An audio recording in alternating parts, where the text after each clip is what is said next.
Hi friends, मैं हूं आपके साथ डॉक्टर अंजू और आज हम डिस्कस करने वाले हैं लीवर। आप सब जानते हैं कि लीवर जो है हमारी एक्सोक्राइन ग्लैंड है, लार्जेस्ट एक्सोक्राइन ग्लैंड होती है ये, है ना। तो हम इसका जो एक एडजेक्टिव यूज़ करते हैं हिपैटिक, जैसे इन्फ्लामेशन ऑफ द लीवर, तो उसके लिए हम हिपेटाइटिस लगाते हैं। तो हिपार वर्ड या हिपैटिक एडजेक्टिव के तौर पर हम यूज़ करते हैं। सबसे पहले हम लीवर का क्या पढ़ते हैं, इसका वेट कितना होता है नॉर्मल। तो जो मेल्स होते हैं उसमें 1600 ग्राम नॉर्मल वेट होता है, normal adult weight. Normal adult women's का जो होता है 1300 ग्राम होता है। ये हमारी बॉडी का 1/50 होता है। अगर हमारा वेट जो है 50 किलोग्राम है तो हमारे लीवर का वेट 1 किलोग्राम होगा। उसके बाद हम इसकी लोकेशन पर आ जाते हैं कि कहाँ पर लोकेटेड होता है। तो इसका हम हॉरिजॉन्टल लोकेशन बताते हैं, वर्टिकल लोकेशन बताते हैं। तो एक तो ये हमारा whole of the right hypochondriac region में होता है, greater part of the epigastrium और extend into the left hypochondrium, यानी पूरा right hypochondriac region, epigastric region और लेफ्ट हाइपोकॉन्ड्रियम तक ये एक्सटेंड करता है। ये हमारा हॉरिजॉन्टल इसका एक्सटेंशन होता है, राइट से लेफ्ट तक। उसके बाद वर्टिकल एक्सटेंशन, तो हमें पता है यहाँ पर ऐसे हमारा डायफ्राम होता है।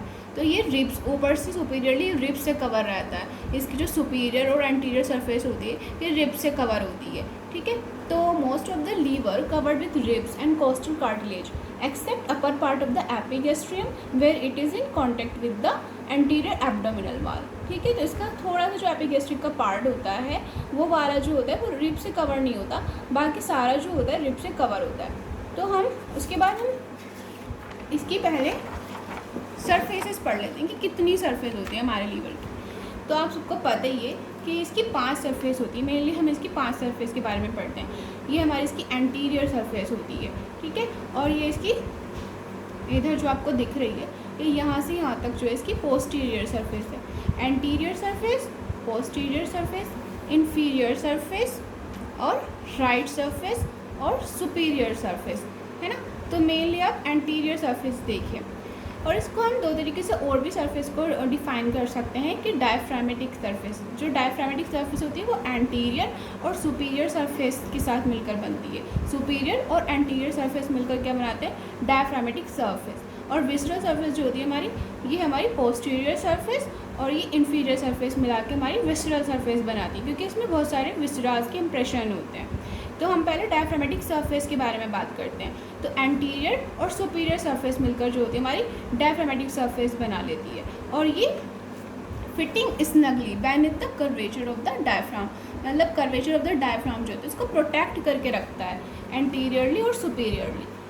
Posterior aspect of the diaphragmatic surface is not covered with visceral peritoneum and it is direct contact with the diaphragm itself। तो इसको हम बेयर एरिया कहते हैं। तो बेयर एरिया हमारा कहाँ पर है, ये जो हमारा ट्रायंगुलर पार्ट है ये हमारा बेयर एरिया होता है। यहाँ पर जो होती है पेरिटोनियम नहीं होती, इसलिए हमने इसको बेयर एरिया बोला।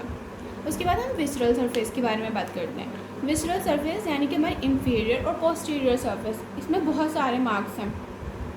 तो posterior inferior surface, posterior inferior surface with the exception of the fossa of the gall bladder and the porta hepatis, है ना। पोर्टा हिपैटिस और गॉल ब्लैडर का फोर्स को छोड़कर ये सारा जो होता है पेरिटोनियम से कवर होता है। It is modelled by the shape of the surrounding organ, जो इसमें सराउंडिंग ऑर्गन होते हैं उसकी वजह से मॉडल्ड रहती है, यानी कि ये कैसी होती है, इरेगुलर सरफेस होती है। कहीं पर फ्लैट होती है, कहीं पर इरेगुलर होती है। जैसे एक गैस्ट्रिक इम्प्रेशन है जो हमारा लेफ्ट लोब में है, सबसे बड़ा वाला इम्प्रेशन, ये गैस्ट्रिक इम्प्रेशन होता है। ये काउड्रेट लोब होती है, ये काउड्रेट लोब है। ये पोर्टा हिपैटिस है, ये इंफीरियर वीना केवा और गॉल ब्लैडर, ये हमारा लिगामेंटम टेरिस। और ये हमारा रीनल, जो हमारा किडनी का इम्प्रेशन है, ये सुप्रा रीनल का इम्प्रेशन है, ठीक है। और ये हमारा कॉलोनिक इम्प्रेशन है। तो इतने सारे इम्प्रेशन होने की वजह से ये इरेगुलर सरफेस होती है, इसलिए हम इसमें, क्योंकि विसराज का इम्प्रेशन है इसलिए हम इसको विसरल सरफेस कहते हैं। और ये डायफ्राम से रिलेटेड होती है इसलिए हम इसको डायफ्रामेटिक सरफेस बोलते हैं। उसके बाद हम इसकी लॉब के बारे में पढ़ते हैं। तो लॉब जो होती है आपको पता है मेनली इसकी राइट एंड लेफ्ट लॉब होती है, जो कि फैल्सिफॉर्म लिगामेंट से राइट एंड लेफ्ट में पार्ट बन जाते हैं इसके फैल्सिफॉर्म लिगामेंट की वजह से, ठीक है। तो हमारा ये फैल्सिफॉर्म लिगामेंट है, ये जो हमारा इधर से और इधर से जा रहा है ये कोरोनरी लिगामेंट है। ये पोस्टीरियर कोरोनरी लिगामेंट, ये एंटीरियर कोरोनरी लिगामेंट, ठीक है। और ऐसे इधर एंटीरियर पोस्टीरियर कोरोनरी लिगामेंट, ये फैल्सिफॉर्म लिगामेंट है। फैल्सिफॉर्म लिगामेंट इधर, फिर लिगामेंटम टेरीज हो जाता है। ठीक है। तो lobe of the liver is divided into right and left lobe by the attachment of the falciform ligament, right and left lobe by the falciform ligament, ना by the fissure for the ligamentum teres inferiorly, ligamentum teres से inferiorly divide रहता है, and by the fissure of the ligamentum venosum, ये हमारा ligamentum वीनोसम है, तो ligamentum वीनोसम से ये पोस्टीरियरली डिवाइड हो रही है लॉब्स हमारी राइट एंड लेफ्ट लोब। तो राइट लोब आपको दिख ही रही है कि ये बड़ी है और ये इसके कंपैरिजन में छोटी है, तो ये 5/6 पार्ट हमारा बनाता है लीवर का, जो हमारी राइट लोब होती है। लेफ्ट लोब जो होती है 1/6 पार्ट बनाता है। तो it contribute to all of the 5 surface of the liver and present the caudate and quadrate lobe. जो हमारा काउडेट और क्वाड्रेट लोब होती है ये हमारी लेफ्ट लोब के पार्ट होते हैं, काउडेट एंड क्वाड्रेट लोब। तब हम इसके बारे में पढ़ लेते हैं कि काउडेट लोब क्या होती है, क्वाड्रेट लोब क्या होती है। काउडेट लोब जो होती है ये हमारी पोस्टीरियर सरफेस में होती है ना काउडेट लोब, और जो क्वाड्रेट लोब है ये हमारी इन्फीरियर सरफेस में होती है ना। तो काउडेट लोब की बाउंड्री कैसे कैसे हो रही है, ये इसकी राइट साइड है, क्योंकि ये राइट लोब हमारी बड़ी वाली राइट लोब है, तो इधर से हम देखेंगे तो ये इसकी राइट साइड है, ये राइट इसकी बाउंड्री, ये लेफ्ट इसकी बाउंड्री, ये सुपीरियर बाउंड्री, इन्फीरियर बाउंड्री। तो ऐसे से हम पढ़ेंगे। तो राइट हमारी क्या है, groove of the inferior Veena के बस इसकी राइट बाउंड्री हो रही है। लेफ्ट बाउंड्री जो होती है फिशर फॉर द लिगामेंटम वीनोसम से हो रही है। इन्फीरियरली आपको पोर्टा हिपैटिस दिख रहा है, ठीक है, और ये हमारा पोर्टा हिपैटिस है, अच्छे से आपको दिख रहा है। इसके बाद अबव जो है सुपीरियर सरफेस से इसकी बाउंड्री हो रही है। बिलो एंड राइट जो है काउडेट प्रोसेस, ये काउडेट प्रोसेस है, बिलो एंड राइट में काउडेट प्रोसेस से ऐसे इसकी बाउंड्री हो रही है, एंड बिलो एंड लेफ्ट इसके पैपिलरी प्रोसेस से इसकी बाउंड्री हो रही है। उसके बाद हम क्वाड्रेट लॉब के बारे में बात करेंगे। तो क्वाड्रेट लॉब के जो है हमारे रेक्टेंगुलर शेप के, इसलिए हमने इसको क्वाड्रेट बोला, ठीक है। क्वाड्रेट का मतलब है रेक्टेंगुलर शेप। तो इन्फीरियरली जो है हमारी इन्फीरियर बॉर्डर इसकी बाउंड्री कर रहा है, एंटीरियरली सॉरी, ये इसका एंटीरियर है, ये इसका पोस्टीरियर है, ये इसका राइट है, ये इसका लेफ्ट है। तो आपको दिख ही रहा है राइट साइड में गॉल ब्लैडर, लेफ्ट साइड में लिगामेंटम टेरिस, और पोस्टीरियरली पोर्टा हिपैटिस, और एंटीरियरली इसकी इन्फीरियर सरफेस। तो ये हमारी क्वाड्रेट लोब की बाउंड्रीज हमने बता दी हैं। इसके बाद ये पोर्टा हिपैटिस जो है हमारे काउडेट लोब और क्वाड्रेट लोब के दरमियान में होता है, ठीक है, जो कि डीप होता है, ट्रांसवर्स फिशर होता है, उसका जो साइज़ होता है 5 सेंटीमीटर होता है, 5 सेंटीमीटर लॉन्ग होता है। सिचुएटेड कहाँ पर, ये हमारे इन्फीरियर सरफेस पर है, ठीक है, इन्फीरियर सरफेस के राइट लोब का पार्ट होता है ये, ठीक है। अब हम इसकी ये जो स्ट्रक्चर है, तो ये हमारी पोर्टल वेन है जो हमें ब्लू कलर की दिख रही है, जो हमें रेड कलर की दिख रही है वो हमारी हिपैटिक आर्टरी है, और जो हमें ये ग्रीन कलर का दिख रहा है वो हिपैटिक डक्ट है। तो हम पोस्टीरियर टू एंटीरियरली इसको बोलते हैं कि सबसे पोस्टीरियर जो है हमारी पोर्टल वेन है, उसके बाद हमारी हिपैटिक आर्टरी है, उसके बाद हमारी हिपैटिक डक्ट है, ठीक है।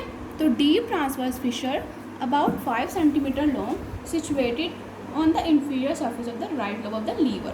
It lies between caudate and quadrate lobe, है ना, quadrate lobe above and quadrate lobe below, है ना।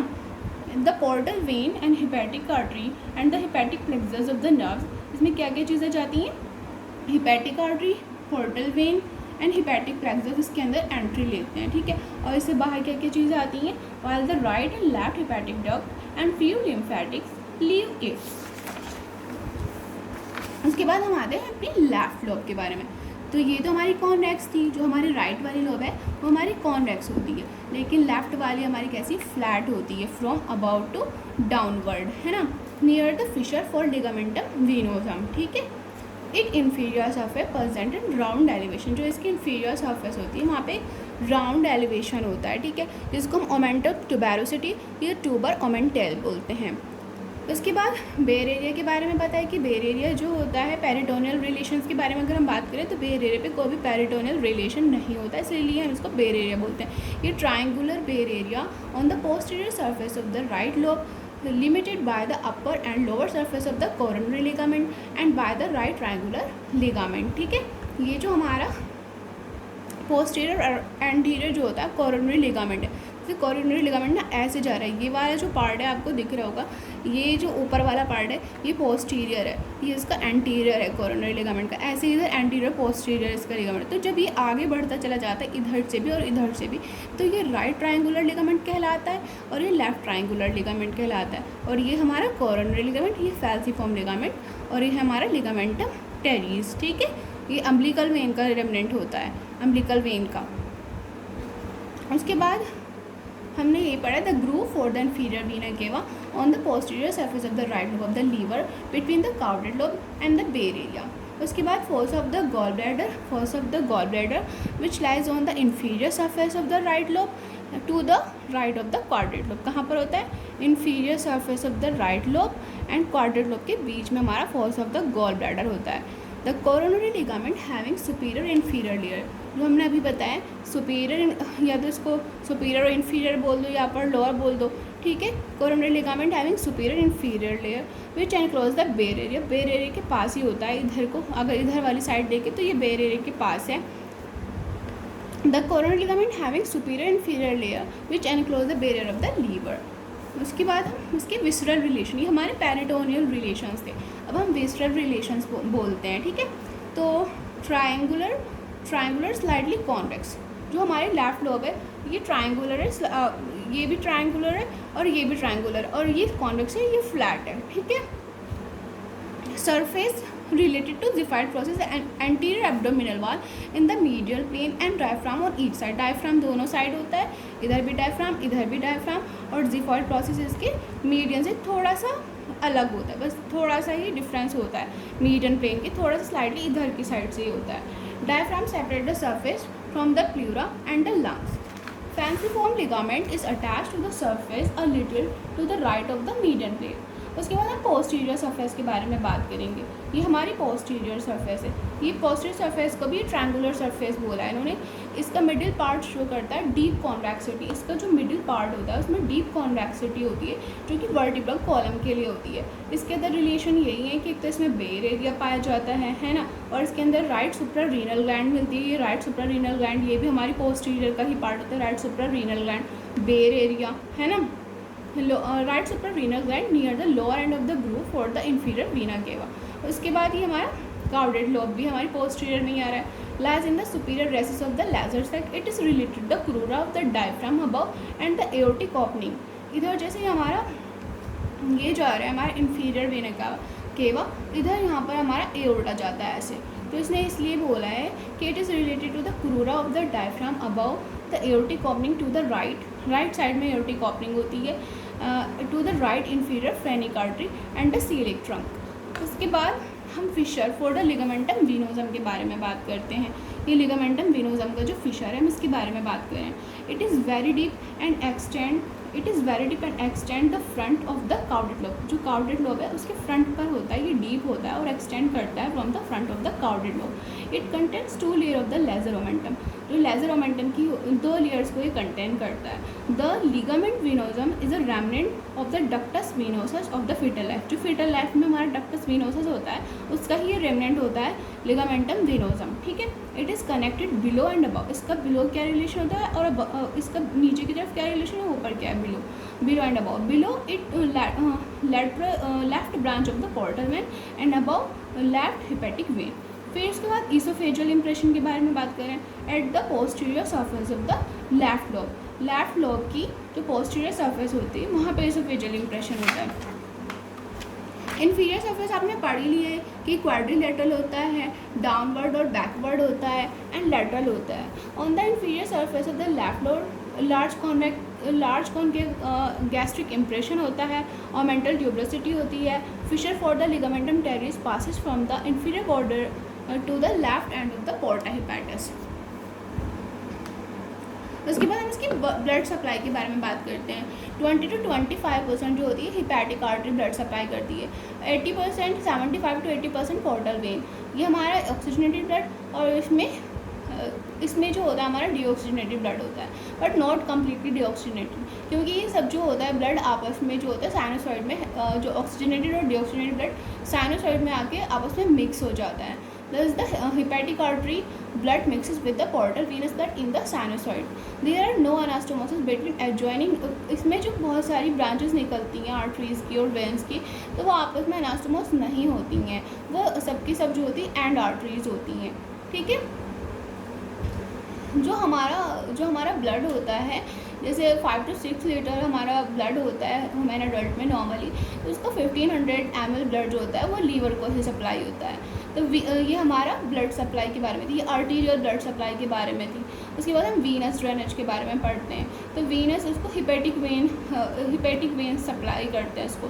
तो इसमें 2 ग्रुप होते हैं, upper group and lower group. Upper group जो होता है उसमें राइट, लेफ्ट और मिडिल ब्रांचेज होती हैं। ये सब के सब जो होते हैं सब लोबुलर वेन्स में जाते हैं, फिर यूनाइट होकर हिपैटिक वेन्स बनाते हैं। सब लोबुलर वेन्स जब आपस में जुड़ जाती हैं, बहुत सारी सब लोबुलर वेन, तो वो हिपैटिक वेन्स बनाती हैं। फिर जब हिपैटिक वेन्स आपस में जुड़ते हैं तो वो सबके इसमें जाते हैं, इंफीरियर वीना केवा में ब्लड को लेके जाते हैं। तो ये हमारे अपर ग्रुप के बारे में था, राइट, लेफ्ट एंड मिडिल इसके ग्रुप्स थे, ठीक है, इसकी ब्रांचेस थी। फिर वो इंफीरियर वीना केवा में कैसे गए, सब लोबुलर वेन, उसके बाद हिपैटिक वेन, उसके बाद इंफीरियर वीना केवा।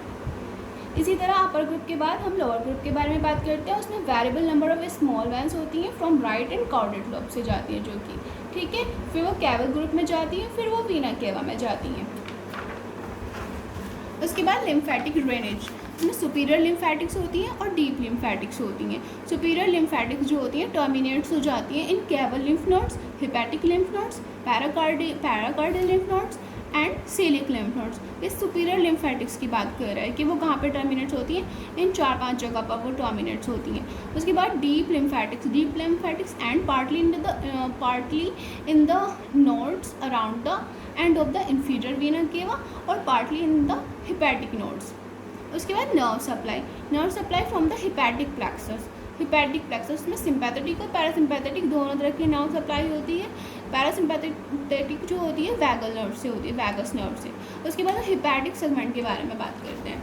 तो हिपैटिक सेगमेंट हमारे लीवर में जो होता है 8 हिपैटिक सेगमेंट होते हैं, 8। अब हम 8 कैसे बोलेंगे, ये हमारा ये जो हमारा इंफीरियर वीना केवा है, और ये जो हमें दिख रही है ना वो सिस्टिक नोच दिख रही है, जो कि हमें गॉल ब्लैडर का ये जो पार्ट दिख रहा है। तो हम इसमें एक इमेजिनरी लाइन ले लेते हैं, वर्टिकल लाइन। तो इसमें पहले ये 2 पार्ट में डिवाइड हो जाता है, फिर हम इसमें इधर भी 2 पार्ट कर देते हैं, इधर भी इमेजिनरी लाइन से 2 पार्ट करते हैं। तो ये हमारे 4 पार्ट हो गए। अब हम इसको फिर एक हॉरिजॉन्टल इमेजिनरी लाइन लेते हैं। तो 4 पार्ट में से जब एक हॉरिजॉन्टल इमेजिनरी लाइन लेंगे तो वो 8 पार्ट हो जाएंगे, जैसे आप इधर देख रहे हैं, ठीक है। ये हमारा लीवर है, ये राइट बॉर्डर है, ये इंफीरियर बॉर्डर है, ये सुपीरियर बॉर्डर है। तो हमने ये इंफीरियर वीना केवा से और सिस्टिक नोच से एक इमेजिनरी लाइन ली, ठीक है। तो उसके बाद हमने इधर भी 2 पार्ट्स में डिवाइड कर दिया और इधर भी 2 पार्ट्स में डिवाइड कर दिया। इसको हमने पोस्टीरियर पार्ट बोला, इसको हमने एंटीरियर बोला, इसको हमने मीडियल बोला, इसको हमने लैटरल बोला। उसके बाद फिर हमने एक हॉरिजॉन्टल लाइन खींच दी है। तो ये सुपीरियर हो जाएगा कि इंफीरियर हो जाएगा। तो इस तरीके से हमारे 8 सेगमेंट्स हो गए हैं। तो posterior superior, anterior superior, medial superior, lateral superior, posterior inferior, anterior inferior, medial inferior and lateral inferior. तो टोटल हमारे 8 हिपैटिक सेगमेंट्स हो गए हैं। इसको हम क्लॉकवाइज ऐसे याद रखते हैं कि कौन सा फर्स्ट है, कौन सा सेकंड है, कौन सा थर्ड है। तो ये क्लॉकवाइज मैनर में हम इनको डिवाइड करते हैं, ये फर्स्ट, सेकंड, थर्ड, फोर्थ, 5, 6, 7, 8, ठीक है। तो जब हमें लीवर में कुछ प्रॉब्लम हो जाती है, कोई डिसऑर्डर हो जाता है और हमें लीवर का कुछ पार्ट रिमूव करना होता है, तो तब हम इन सेगमेंट का फ़ायदा होता है कि हाँ हमने ये वाला सेगमेंट रिमूव करना है। तो फर्स्ट सेगमेंट करना है, थर्ड सेगमेंट कौन सी में डिसऑर्डर था। उसके बाद ये सब चीज़ें हमने एनाटॉमी से रिगार्डिंग बताएंगे। अब हम थोड़ा सा इसकी फिजियोलॉजी के बारे में बताएंगे कि क्या फंक्शन है मेनली। तो आप सबको पता ही है कि मेटाबॉलिज्म इसका मेन फंक्शन होता है। Metabolism of the carbohydrate, fat, protein, इन सब का मेटाबॉलिज्म करता है। कुछ बाइल प्रोडक्ट बाइल को बनाता है, बाइल का सिंथेसिस इसमें होता है। प्रोथ्रोम्बिन भी यानी कि जो हमारे प्रोटीन फैक्टर्स होते हैं उसका भी ये सिंथेसिस करता है। एक्सक्रीशन करता है, जो हमारे बॉडी में टॉक्सिन्स प्रोड्यूस हो रहे हैं, जो हम ड्रग्स ले रहे हैं, drugs, toxins, poisons, cholesterol, bile pigments and heavy metals, इन सबका ये एक्सक्रीशन करता है। और इसका प्रोटेक्टिव मैकेनिज्म भी होता है, ये कंजुगेशन करता है, डिस्ट्रक्शन करता है, फैगोसाइटोसिस करता है, एंटीबॉडी का फॉर्मेशन करता है एंड एक्सक्रीशन करता है।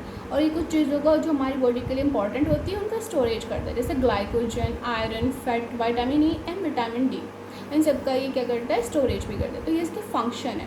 इसकी हिस्टोलॉजी के बारे में बात करें तो हमारा जो लीवर होता है उसमें हिपेटोसाइट्स होते हैं, ठीक है। हिपेटोसाइट्स जो होते हैं वो बहुत सारे लोब्यूल से मिलकर बनते हैं, लोब्यूल्स में। तो फंक्शनल यूनिट जो होती है हमारे लीवर की, अगर हम बोलें कि फंक्शनल यूनिट क्या होती है, तो हिपैटिक लोब्यूल्स होती हैं। तो दो तरह की लोब्यूल होती हैं हमारे लीवर में, एक तो हिपैटिक लोब्यूल, एक पोर्टल लोब्यूल, ठीक है। तो हिपैटिक लोब्यूल के बारे ये जो होती है हमारी हेक्सागोनल होती हैं, और इसमें क्या क्या चीज़ें होती हैं, पोर्टल वेन होती है, हिपैटिक आर्टरी होती है, और ये जो ब्लैक कलर का है बाइल डक्ट्यूल है, ठीक है। पोर्टल वेन जो ब्लू कलर से शो हुई है, और हिपैटिक आर्टरी है ऑरेंज वाली, और बाइल डक्ट जो ब्लैक कलर में शो हुआ है। तो ये जब बहुत सारी हिपैटिक लोब्यूल्स मिल जाती हैं तो इनके बीच में सेंट्रल वेन बनती है। इन सबसे इन तीन हिपैटिक लोब्यूल से मिलकर इधर बीच में एक सेंट्रल वेन होती है जहाँ पर ये ड्रेन करते हैं।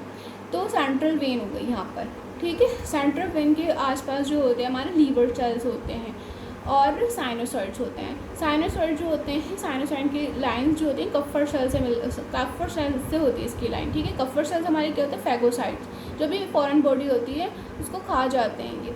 इसके बाद हमारी पोर्टल वेन में एक ट्रायड बनाती है, पोर्टल लोब्यूल जो होती है, पोर्टल लोब्यूल जो होती है ट्रायड बनाती है। उसमें क्या क्या चीज़ें होती हैं, पोर्टल वेन होती है, हिपैटिक आर्टरी होती है और बाइल डक्ट होता है। तो ये हमारी इसकी हिस्टोलॉजी है, हमें पता होना चाहिए कि इसके अंदर दो तरह की लोब्यूल्स होती है, हिपैटिक लोब्यूल्स और पोर्टल लोब्यूल्स। और हिपैटिक लोब्यूल्स में तीन स्ट्रक्चर होती हैं। साइनोसॉइड्स की लाइनिंग किससे होती है, कफ्फर सेल्स से, ठीक है। तो कफ्फर सेल्स हमारे लीवर की फैगोसाइट्स होते हैं। उसके बाद इसका डेवलपमेंट कैसे होता है, हमें पता होना चाहिए कि इसका डेवलपमेंट कैसे हुआ। तो हमारा थर्ड वीक जो होता है, जो थर्ड वीक होता है ना प्रेगनेंसी का, उसमें इसका डेवलपमेंट स्टार्ट हो जाता है। वहाँ पर से ना हमारा जो फोरगट होता है, from the caudal and of the foregut, जो फोरगट का काउडल एंड होता है वहाँ पर एन एंडोडर्मल हिपैटिक बड अराइज होती है, ठीक है। एंडोडर्मल हिपैटिक बड अराइज होती है third week of the development से, ठीक है। वो बड जो होती है इलोंगेट होती है क्रेनियली, मतलब ऊपर की साइड इलोंगेट होती है, सुपीरियरली जाती है, वो क्रेनियली वो इलोंगेट होती है। और एक और उसमें से जैसे एक बड बनी, उसमें से एक और बड बन जाती है, एक give rise to small bud on its right side, this is called as pars cystica, ठीक है। जो बड़ी वाली बड थी उसको तो हमने पार्स हिपैटिका बोला था, क्या बोला था, पार्स हिपैटिका। और इससे हमारी एक और छोटी बड बन गई है जिसको हमने पार्स सिस्टिका बोला। इसको सिस्टिका क्यों बोला, क्योंकि इससे सिस्टिक डक्ट बनता है बाद में चल के, और इससे गॉल ब्लैडर बनता है इस पार्स सिस्टिका से, ठीक है। तो epithelial cells of the porta hepatis proliferates to form parenchyma. These cells mix up with umbilical and vitelline veins to form hepatic sinusoids. उसके बाद हम कुछ और इम्पॉर्टेंट बातें बताते हैं कि क्या क्या चीज़ें और हमें याद रखनी चाहिए। तो bare area of the liver, जो हमने बेयर एरिया पढ़ा था अभी ये वाला, तो बेयर एरिया लाई करता है between two layer of the coronary ligament, क्योंकि हमारा कोरोनरी लिगामेंट जा रहा है ना यहाँ पर, तो कोरोनरी लिगामेंट की दोनों लेयर्स के बीच में वो लाई करता है। Anatomically right and left lobe are separated by the line passing. आपने देखा ये कि फैल्सिफॉर्म लिगामेंट से ये दोनों अलग अलग हो रही हैं, right and left. Fissure for ligamentum venosum जो होता है पोस्टीरियरली होता है, लिगामेंटम टेरिस जो होता है इंफीरियरली होता है। उसके बाद हम सीबीडी के बारे में बताएंगे। सीबीडी जो हमारा कॉमन बाइल डक्ट होता है, उसका साइज़ जो होता है, नॉर्मली साइज़ पूछ लिया जाता है कि कितना होता है, 6 to 10 mm, और उसकी लेंथ जो होती है 10 सेंटीमीटर होती है। उसके सीबीडी के 4 पार्ट होते हैं जो कि हम ड्यूडनल से याद रखते हैं, सुप्राड्यूडनल, इंफ्राड्यूडनल, रेट्रोड्यूडनल और इंट्राम्यूरल। जो इंट्राम्यूरल होता है वो नैरोएस्ट पार्ट होता है सीबीडी का, और सुप्राड्यूडनल जो होता है मोस्ट एक्सेसिबल पार्ट होता है।